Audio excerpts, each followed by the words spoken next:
आम्ही मराठी शाळा वाचवण्याचा प्रयत्न करतोय, पण शासनाचं आणि अधिकाऱ्यांचं हे आडमुठं धोरण आहे की मराठी शाळा बंद व्हाव्यात आणि इंग्लिश मिडियमच्या शाळा चालू व्हाव्यात. 4 महिने शिक्षक ठेवतात, ते 4 नंतर काढून टाकतात आणि नंतर पुन्हा जेव्हा मागितलं की पुन्हा 4 महिने ठेवतात. 2 शिक्षक पाठवतात, ते एक शिक्षक खराब शिक्षक ते शाळेत ठेवतात आणि टॅलेंट शिक्षक असतात ते निघून जातात, काढून टाकतात. पत्रकार परिषद असताना पत्रकारांच्या समोर त्यांनी फसवणूक केलं की आमच्या शाळेच्या लेटर पॅडवर त्यांनी लिहून दिलं की मी तुम्हाला 5 वर्ष हे 2 शिक्षक देणार की हलवणार नाही. आणि ते सुद्धा आम्ही जेव्हा परवा ते पत्र वाचलं ना, त्या पत्रात त्यांनी काही उल्लेख नाही. अशी आमचे माने सर सगळी फसवणूक करत आहेत. सोमवारपर्यंत आम्ही वाट बघू, नाहीतर आम्ही आमच्या मुलांचे दाखले काढणार.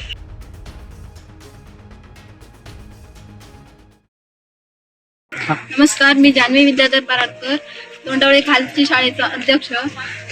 आमचा शिक्षक जो गेलाय पदवीधर उस्तुरे सर, तो येईपर्यंत आम्ही आमच्या मुलांना शाळेत पाठवणार नाही असा निर्णय घेतलेला आहे. सोमवारपर्यंत आम्ही वाट बघू, नाहीतर आम्ही आमच्या मुलांचे दाखले काढणार.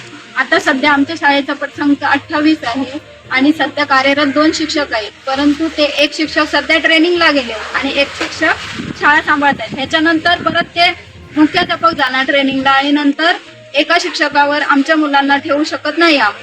विश्वासाने असं ठेवू शकत नाही, म्हणून आम्ही आमच्या मुलांचे दाखले काढणार. जोपर्यंत आमचा शिक्षक देत नाही तोपर्यंत आम्ही आमच्या मुलांना शाळेत पाठवणार नाही.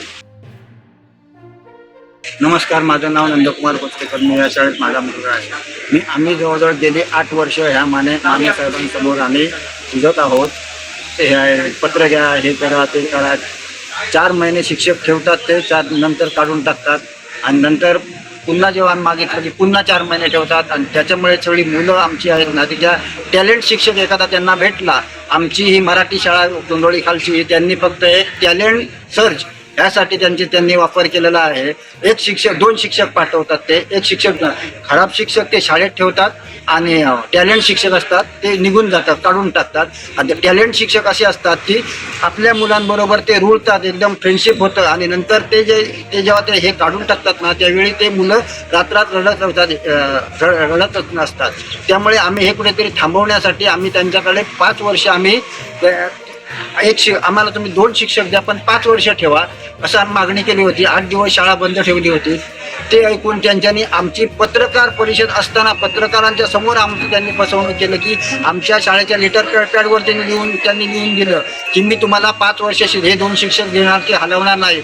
आणि ते सुद्धा आम्ही जेव्हा परवा ते पत्र वाचलं ना, त्या पत्रात त्यांनी काही उल्लेख नाही. अशी आमचे माने सर सगळी फसवणूक करत आहेत. त्यामुळे आता आम्ही ह्या शाळेला कंटाळलो आहोत आणि माने सरांच्या कारभाराला आम्ही 8 वर्ष कंटाळलो आहोत. भरपूर प्रयत्न केले. आमची शाळा आता कुठेतरी येईल, पुढे आता कुठेतरी येईल, पण ह्या आम्ही सगळ्या प्रयत्नांना कंटाळलेलो आहोत. हे आमचं आंदोलन बंद करणार नाही आणि सोमवारपर्यंत आम्ही वाट बघतो. नाही तर आम्ही आता हे लेखी अर्ज तयार केलेले आहेत आमच्या मुलांचे. आम्ही मुलं आमची काढणार. आम्ही त्यांना ते 2 शिक्षक आहेत ते पण आम्ही त्यांना देणार. माझा मुलगा इयत्ता 2रीमध्ये पूर्ण प्राथमिक शाळा दोंडोळी खालची याच्यामध्ये मी पहिलीपासून घातलेलं आहे.